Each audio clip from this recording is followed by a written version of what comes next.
Ce qui va être révélé dans cette vidéo est totalement inédit. Ce documentaire à but non lucratif dévoile le grand secret de Notre-Dame, qui fut dissimulé par Victor Hugo dans son roman Notre-Dame de Paris, plus connu sous le nom du bossu de Notre-Dame.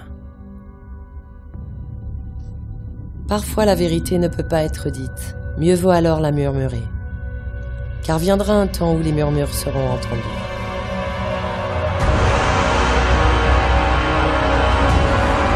Ce que Victor Hugo a murmuré dans Notre-Dame de Paris.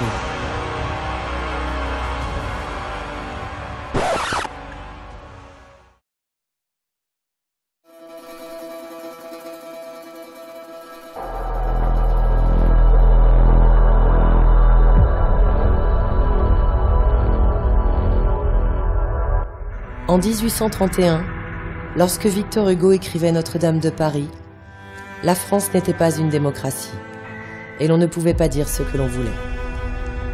Victor Hugo décida alors de dissimuler le fond de sa pensée dans son roman.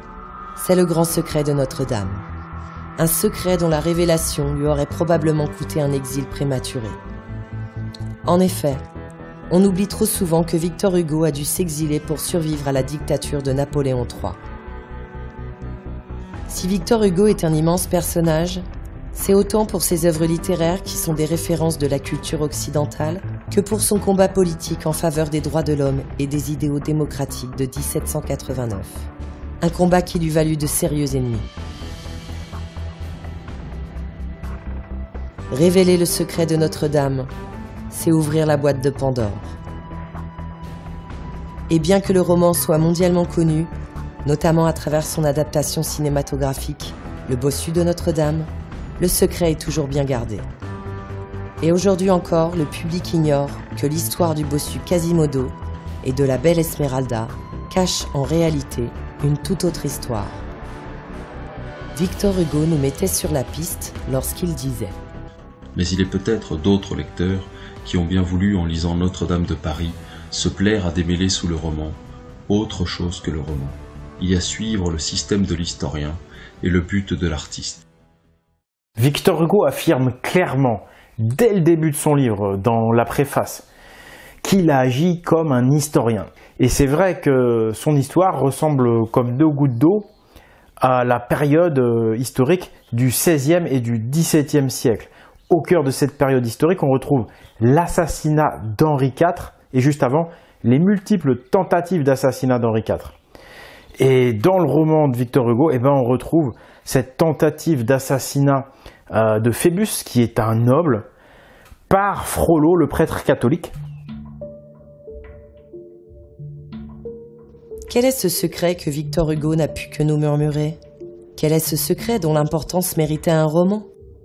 Pourquoi Victor Hugo a-t-il seulement pu nous chuchoter ce message de la plus haute importance à travers un roman? En 1830, on est en pleine dictature. Contrairement à ce qu'on pourrait croire, depuis 1789, les régimes totalitaires se sont enchaînés les uns après les autres. En 1815, le départ de Napoléon avait laissé place à un retour à l'ancien régime, la seconde restauration. C'était la restauration de l'ancien régime autoritaire. L'Église catholique y retrouvait son énorme pouvoir assis sur l'ordre des jésuites. En définitif, si la noblesse avait fait les frais de la Révolution, ce ne fut pas le cas du clergé. Et puis, toute puissance catholique, contrôle des universités, pas de laïcité, évidemment, toute l'école est catholique, et évidemment, pas de liberté d'expression, pas de liberté de la presse. L'autre objectif de Victor Hugo, c'est de sauver Notre-Dame. Ça paraît incroyable, mais à l'époque, on envisageait très sérieusement la destruction des cathédrales gothiques. Après 1815, et bien que l'Église catholique soit redevenue très puissante en France, toutes les cathédrales gothiques sont laissées à l'abandon. On parle même de destruction de ces monuments. Notre-Dame de Paris, mais aussi tous les monuments de France de cette époque-là sont laissés à l'abandon. Et donc cette prise de conscience de l'importance des monuments gothiques pour l'histoire de France, c'est Hugo qui la développe avec quelques amis. Contrairement à ce qu'on pourrait croire, la restauration de l'Ancien Régime et donc de la prééminence religieuse n'a pas été favorable aux cathédrales gothiques. et ce malgré leur prestige historique. Et c'est sans doute une des raisons pour lesquelles il fait de ce monument le sujet de son livre. On a même dit que Hugo avait sauvé Notre-Dame de Paris.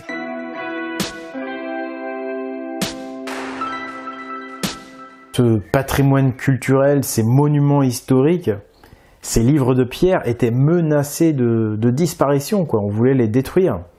Donc Victor Hugo a écrit ce roman pour les défendre, pour sauver notre patrimoine culturel et historique. Et son deuxième objectif, c'était de nous permettre de lire dans ces cathédrales, de lire ces livres de pierre pour découvrir les secrets historiques qu'elles ont à nous révéler. En 1831, Victor Hugo est jeune et le régime politique ne lui permet pas d'exprimer ses idées. La seule manière pour lui de les exprimer, c'est de le faire de manière subtile dans ses œuvres de fiction, dans ses romans.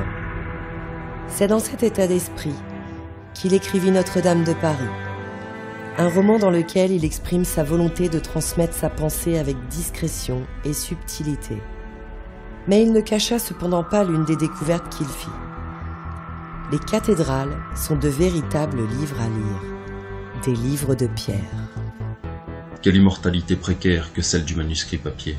Qu'un édifice est un livre autrement plus solide, durable et résistant.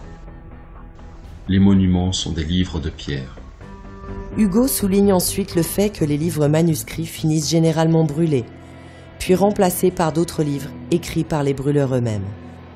La pensée libre s'écrivait tout entière sur ces livres qu'on appelait édifices. Sans cette forme édifice, elle se serait vue brûler en place publique. La vérité est régulièrement attaquée par le pouvoir et sa volonté de domination. Victor Hugo nous montre que les cathédrales sont des livres qu'on ne peut pas brûler, pas entièrement du moins, et que, en ce sens, elles ont une utilité pratique. Préserver la vérité historique et religieuse propre à leur époque. Les cathédrales sont des refuges pour la vérité.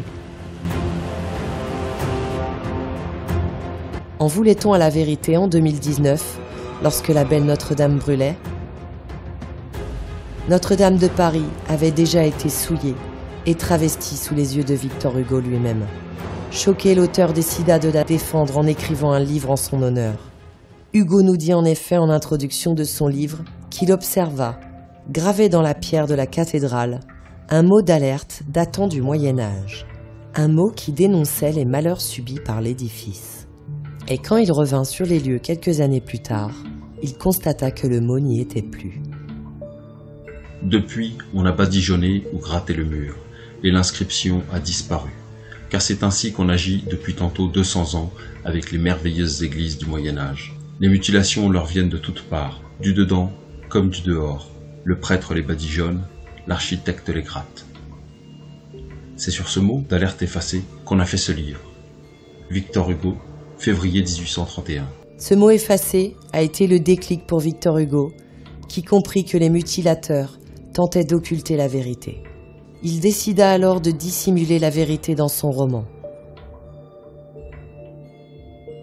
Nous savons maintenant ce qu'il faut chercher. Mais comment retrouver la clé à l'intérieur du roman? Comment décrypter le message de Victor Hugo? Alors la technique de cryptage utilisée par Victor Hugo, n'ayez pas peur, en fait c'est très très simple. Le mot cryptage est un peu fort. C'est très simple à comprendre. Il utilise les personnages allégoriques.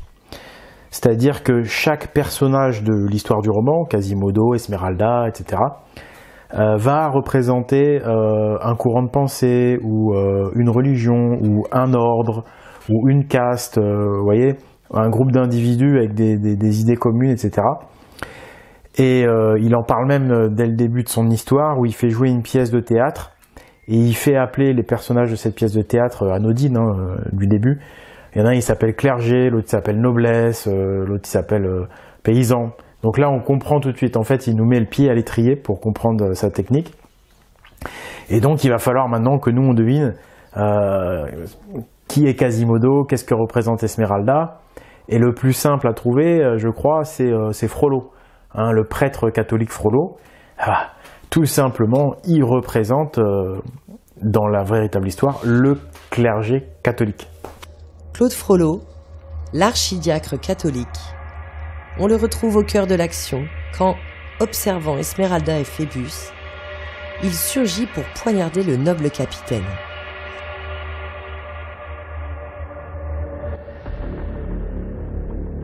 Une scène qui n'est pas sans rappeler la tentative d'assassinat d'Henri IV par un catholique. Une tentative qui sera d'ailleurs renouvelée et réussie quelques années plus tard. Malheureusement, on ne retrouve pas cette tentative d'assassinat dans la version Walt Disney, c'est-à-dire dans le dessin animé très connu Le Bossu de Notre-Dame. Malheureusement, tout simplement parce que Walt Disney, ils se sont pas gênés pour modifier copieusement l'histoire. Et c'est bien dommage parce qu'au passage, on a complètement perdu le message de vérité transmis par Victor Hugo. En fait, seules les versions qui sont fidèles au roman de Victor Hugo vont nous permettre de retrouver le message de vérité dissimulé par l'auteur. Voici maintenant l'essentiel. Ce qu'il faut savoir pour comprendre les dessous du roman de Victor Hugo. C'est l'histoire d'une païenne, la belle Esmeralda. Esmeralda aime le capitaine Phébus, un noble à qui elle plaît également. Mais le prêtre catholique Claude Frollo convoite également Esmeralda. Et c'est pour ça que par jalousie, Frollo va poignarder Phébus. Frollo va alors réussir à faire accuser Esmeralda à sa place. Au milieu de tout cela, Quasimodo est le seul à tenter de sauver la belle, car Phébus va injustement l'abandonner. Présentons maintenant les différents personnages.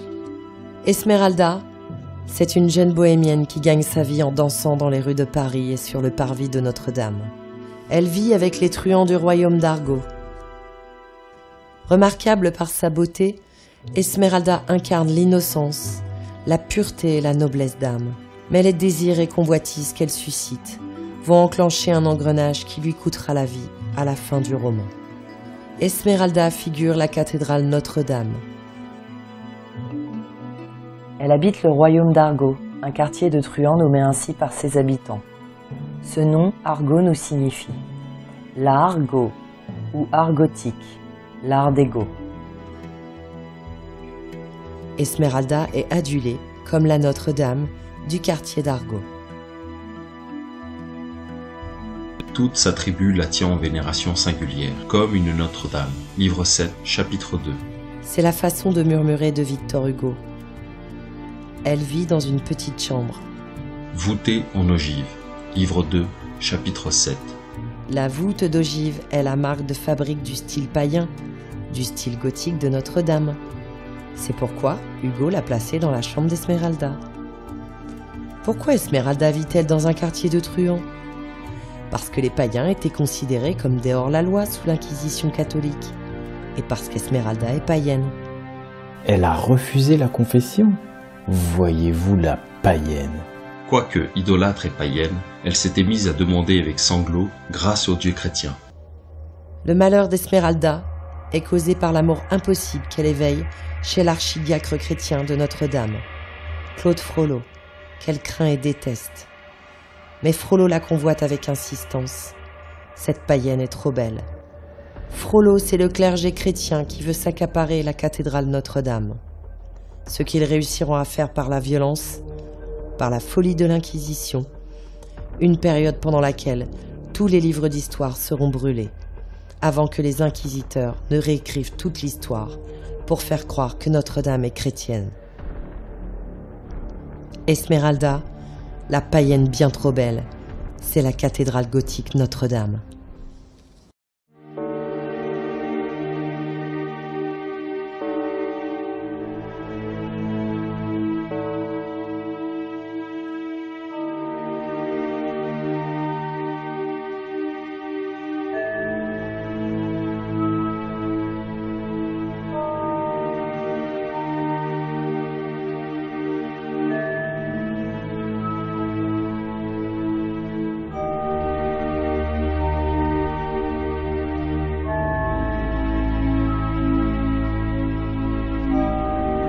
Dans l'allégorie de Victor Hugo, Esmeralda figure la cathédrale Notre-Dame elle-même. Mais Esmeralda figure aussi les druidesses de l'ancienne religion gauloise, car Notre-Dame leur était entièrement dédiée. En vérité, Notre-Dame était païenne. En effet, les soi-disant sorcières qui furent brûlées sur les bûchers du XVIIe siècle étaient en réalité les dernières druidesses odiniques, des païennes bonnes pour le bûcher selon les inquisiteurs chrétiens. La première partie du secret de Victor Hugo, c'est qu'à l'origine Notre-Dame était un temple dédié à la religion gallo-nordique, l'odinisme, plus connu sous le nom de religion viking. Mais cette religion, elle a été combattue à mort par l'inquisition chrétienne fin XVIe, XVIIe siècle. Les inquisiteurs chrétiens ont même effacé toute trace de l'existence de cette ancienne religion, tout simplement parce qu'elle était très démocratique. Elle rendait les hommes libres, cette religion odinique. C'est pour ça qu'elle a été détruite.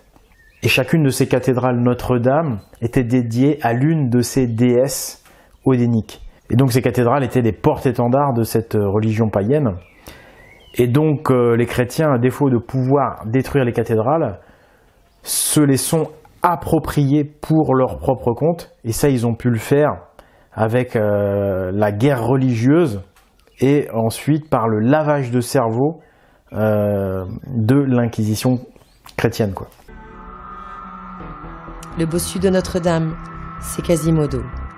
Il éprouve envers Esmeralda un amour sans illusion, et il est le seul qui l'aime véritablement. Il la sauva à plusieurs reprises au péril de sa propre vie. Quasimodo est borgne, tout comme Odin, le dieu gallo-viking, le dieu des bâtisseurs de cathédrales. Quasimodo figure les bâtisseurs odiniques. De son côté, Esmeralda entretient une passion naïve et aveugle pour Phébus, un noble, capitaine de garde dont elle admire la beauté. Phébus l'avait protégée au début du roman.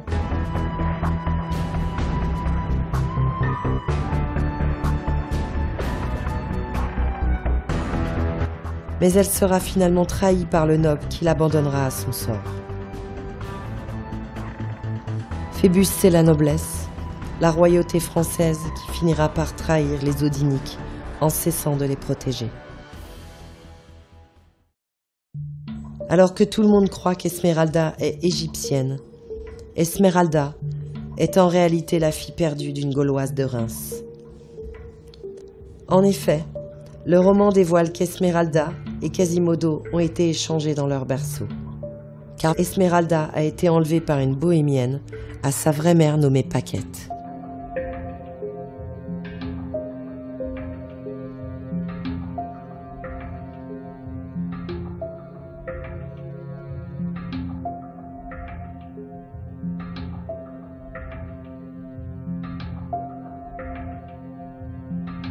Esmeralda est un bébé qui a été volé alors qu'elle était dans son berceau par des bohémiennes. Donc c'est pour ça qu'elle a été élevée par des bohémiens et que tout le monde la prend pour une égyptienne. Mais en vérité, Esmeralda est la fille d'une Gauloise de Reims. Cette Gauloise s'appelle Paquette. Paquette retrouva en effet dans le berceau le difforme Quasimodo à la place d'Esmeralda. Le seul souvenir que Paquette garde de sa fille Esmeralda, c'est une petite chaussure qui lui avait appartenu. Mais Paquette, elle est tellement triste, elle est anéantie, elle va quitter la vraie vie et elle va devenir une recluse. Esmeralda grandira parmi les bohémiens. C'est pourquoi tout le monde la prend à tort pour une égyptienne.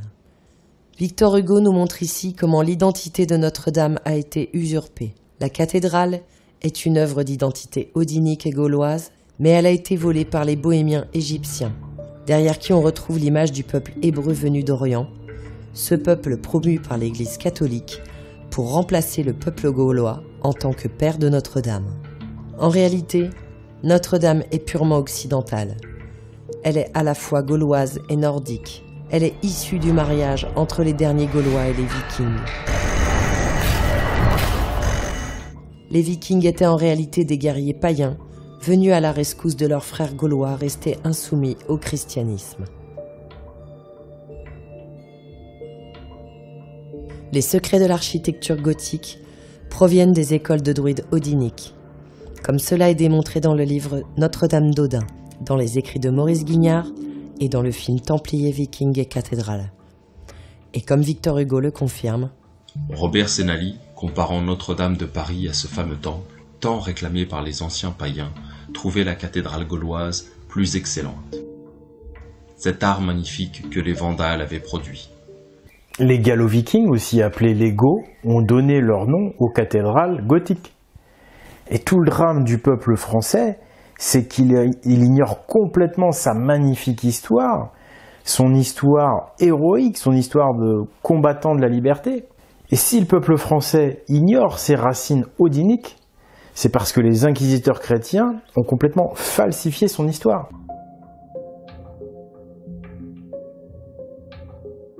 Cette situation scabreuse est figurée par Paquette, la vraie mère gauloise d'Esmeralda, qui ne reconnaît même pas sa propre fille lorsqu'elle l'aperçoit danser devant le parvis de Notre-Dame.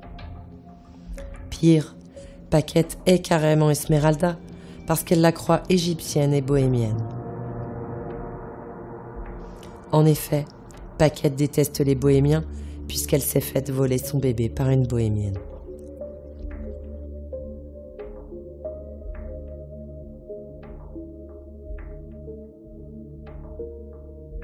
Enfin, le nom Esmeralda n'a pas été choisi au hasard par Victor Hugo, puisque c'est l'anagramme du latin Deam Lares, qui signifie déesse maison ou déesse de chez soi, Home goddess en anglais. En effet, la religion odinique possédait des déesses, et c'est en leur honneur que les cathédrales Notre-Dame furent construites. Comme le veut la tradition occidentale, honneur aux dames.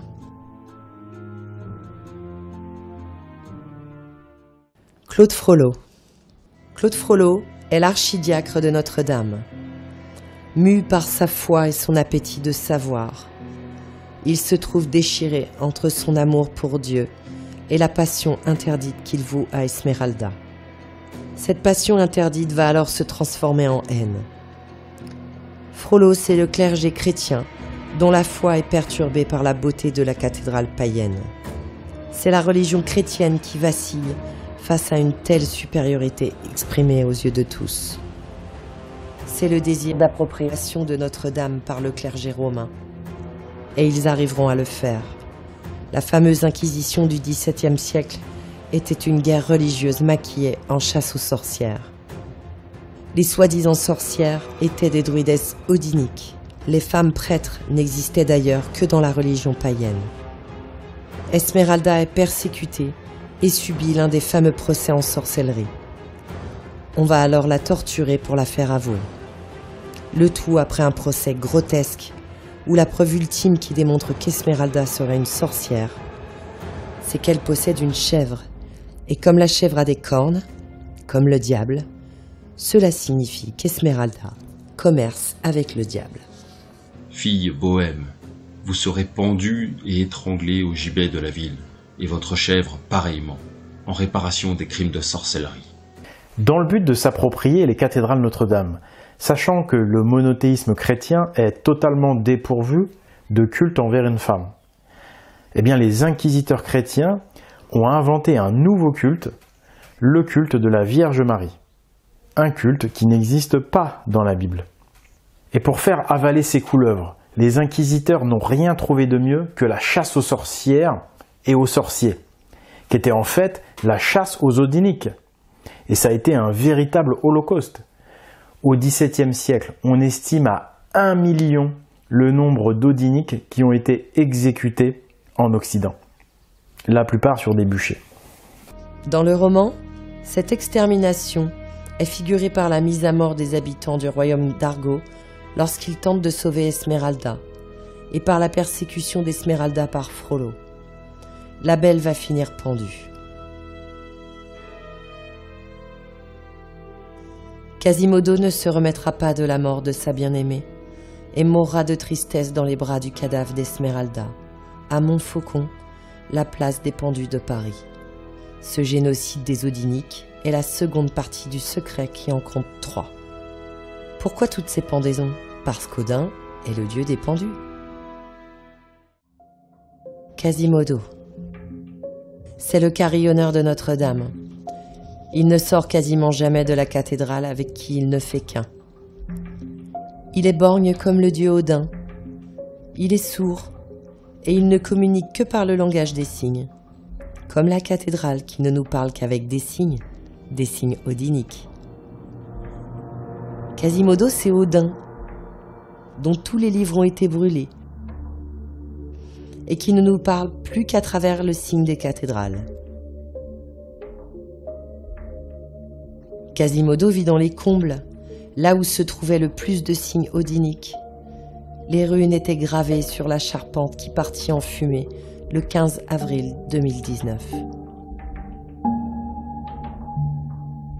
Personne ne connaît Notre-Dame mieux que lui, et il est le seul à aimer sincèrement Esmeralda. Son apparence laide et dégoûtante sont les effets de la calomnie chrétienne à l'égard de l'odinisme. À force de propagande, les inquisiteurs ont transformé les odiniques en sorciers païens, faisant des choses glauques, alors qu'en réalité, c'était la plus belle des religions. Cette inversion totale est figurée par l'échange de bébés à la naissance. La Gauloise Paquette, qui personnifie la Gaule odinique, avait le plus beau des bébés, à savoir Esmeralda Notre-Dame. On lui enleva et on lui mit dans les mains Quasimodo le laid.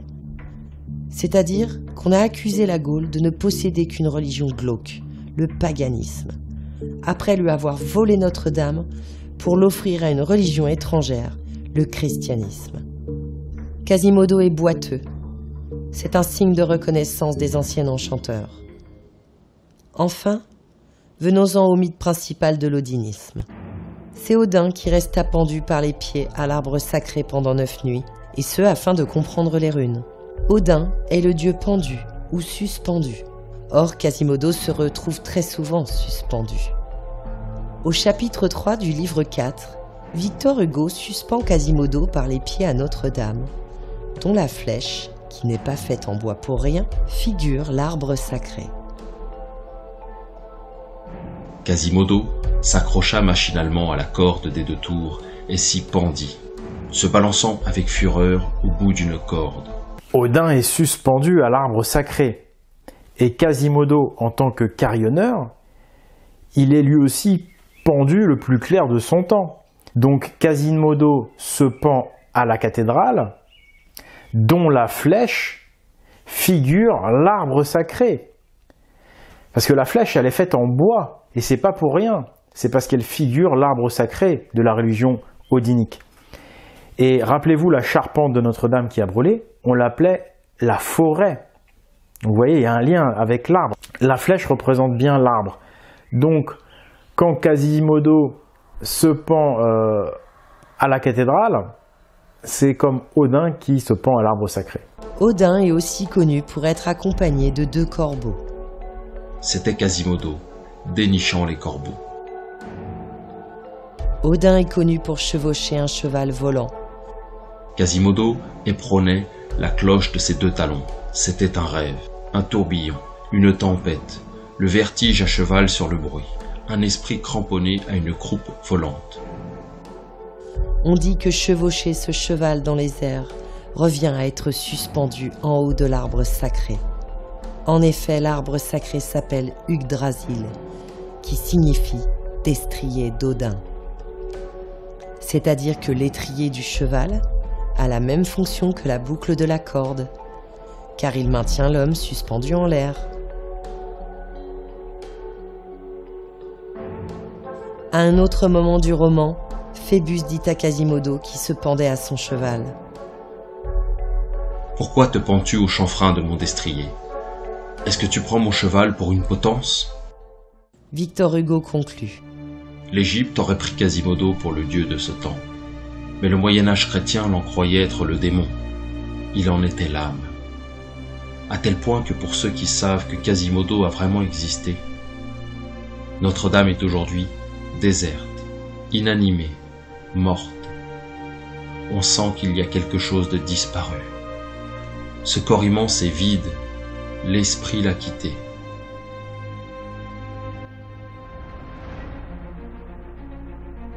La tentative d'assassinat de Phébus, Henri IV. Phébus est le capitaine de la garde. Il est attiré par la sublime Esmeralda, mais n'a pas de réel sentiment pour elle. Il est déjà fiancé à Fleur de Lys. Cependant, Phébus profite de l'amour qu'Esmeralda lui porte pour coucher avec elle, ou plutôt pour tenter de coucher avec elle. Car au moment où ils allaient passer à l'acte, le prêtre Frollo, qui observait la scène en cachette, fou de jalousie, surgit de sa cachette et poignarda Phébus. Sous le choc, Esmeralda s'évanouit. Et lorsqu'elle se réveilla, ce fut au bruit des paroles des soldats du guet qui déclarèrent alors: C'est une sorcière qui a poignardé un capitaine. Phébus était étalé à terre et le corps en sang. Il finira tout de même par survivre à cette grave blessure. Mais la pauvre Esmeralda, elle, sera accusée d'être la meurtrière, Frollo ayant habilement comploté contre elle. Cette tentative d'assassinat et le complot du procès qui suivirent correspondent à l'agression au couteau du jésuite Jean Châtel contre Henri IV en 1594 et correspond à l'injuste accusation contre les Odiniques. Jean Châtel, Frollo, tente d'assassiner le roi Henri IV Phébus, protecteur des Odiniques, figuré par Esmeralda. En effet, comme nous l'avons vu dans notre film Jeanne d'Arc la Valkyrie, depuis Jeanne d'Arc, les rois de France protégeaient les Odiniques. Mais suite à cette tentative d'assassinat d'Henri IV par le catholique Jean Châtel, les Odiniques seront accusés de complicité de tentative de régicide.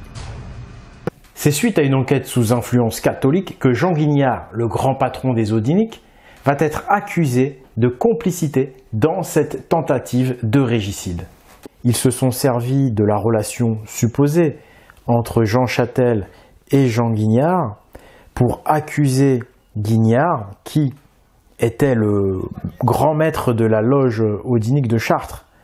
Et c'est suite à cela qu'Henri IV va décider de fermer définitivement toutes les écoles de compagnons bâtisseurs de cathédrales, car comme démontré dans nos précédents films et nos précédents ouvrages, les Odiniques étaient les authentiques bâtisseurs des cathédrales et des châteaux de la Renaissance. La maison mère des bâtisseurs était la loge odinique de Chartres, l'école qui a bâti la première grande cathédrale gothique de l'histoire, Notre-Dame de Chartres. En 1594, après l'arrestation de Jean Guignard, grand maître de la loge odinique de Chartres, l'école de Chartres fut sur ordre de Henri IV fermée et reconvertie en salle de jeu de paume. Et en même temps, il va faire interdire toutes les célébrations païennes qui avaient encore lieu dans les cathédrales, et ce afin de complaire au clergé catholique qui lui demandait cette faveur depuis déjà longtemps.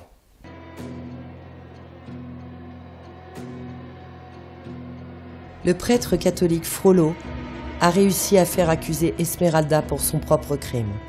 Mais dans la réalité, comment les jésuites ont-ils réussi à faire accuser les Odiniques? Le motif, c'est qu'il y avait une relation entre le maître de la loge de Chartres et l'assassin Jean Châtel.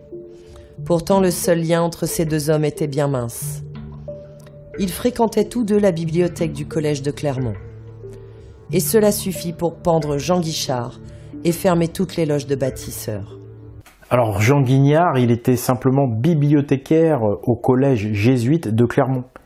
Et il n'avait pas eu le choix que de rejoindre les jésuites parce que sous la forte pression protestante pendant la guerre de religion, en fait les Odiniques ils ont été poussés dans les bras des jésuites.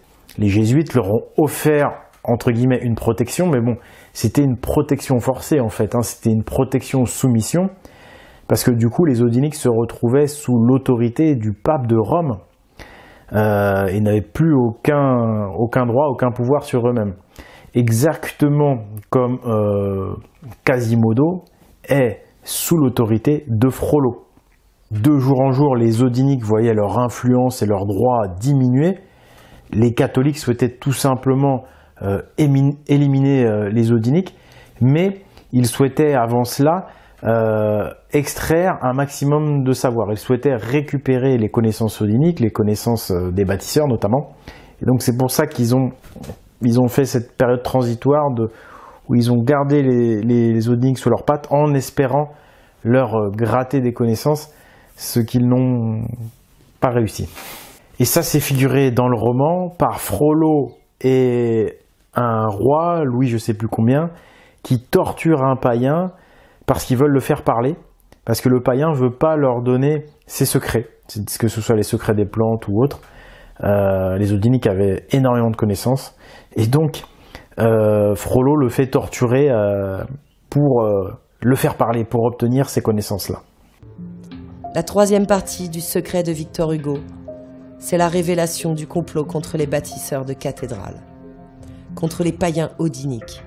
Et les conclusions du procès vont dans ce sens, puisque les jésuites, qui étaient quand même les porteurs de couteaux, et ce, à de multiples reprises à l'encontre des rois, eux, ils s'en sont très bien sortis, puisqu'au final, ils vont prendre seulement 8 ans de bannissement du royaume de France, mais c'est un bannissement qui est plus formel que réel, et au bout de 8 ans, le roi Henri IV leur dit de revenir.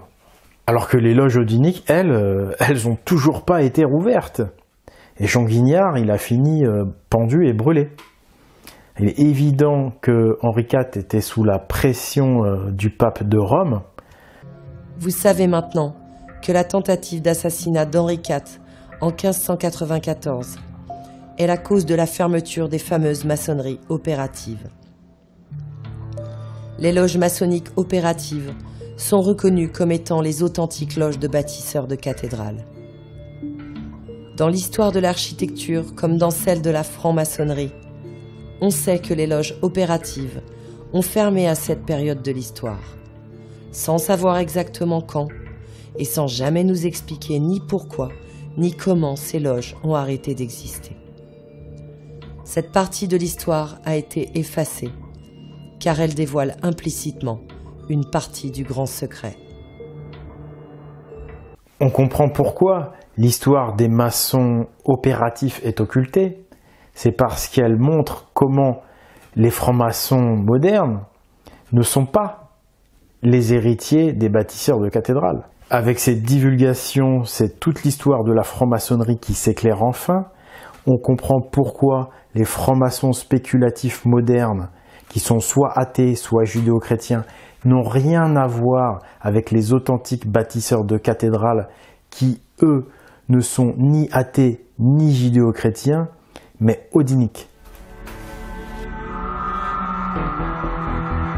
Lorsque le roman sortit en 1831, il fut aussitôt mis à l'index par l'Église catholique, qui avait bien compris que Victor Hugo mettait là le doigt sur des vérités compromettantes pour Rome. Le public français est totalement manipulé sur son histoire, sur l'identité de Notre-Dame. On lui ment depuis 4 siècles. Heureusement, la vérité s'est réfugiée dans les signes des cathédrales, dans le roman Notre-Dame de Paris de Victor Hugo, ou encore dans l'authentique mythologie nordique. Alors moi, c'est Oleg de Normandie, je suis historien autodidacte, ingénieur diplômé, écrivain et vidéaste, mais surtout, je suis complètement indépendant. Alors pour soutenir mon travail, vous pouvez aller sur la boutique espritviking.com sur laquelle vous allez retrouver des livres de divulgation historique, mais vous pouvez aussi passer par mon financement participatif qui est sur Tipeee. C'est le Tipeee de l'Esprit Viking, là encore. Si vous avez apprécié cette vidéo, surtout n'hésitez pas à la partager. Il est très important de faire circuler ces vérités qui dérangent afin de faire évoluer le monde, à un monde qui a en ce moment vraiment besoin d'évoluer. Pour faire avancer la vérité et aller vers un monde plus juste, abonnez-vous à la chaîne Pagan TV. Voilà, c'était Oleg, je vous remercie pour votre attention. À la prochaine pour la justice et la vérité. Au revoir.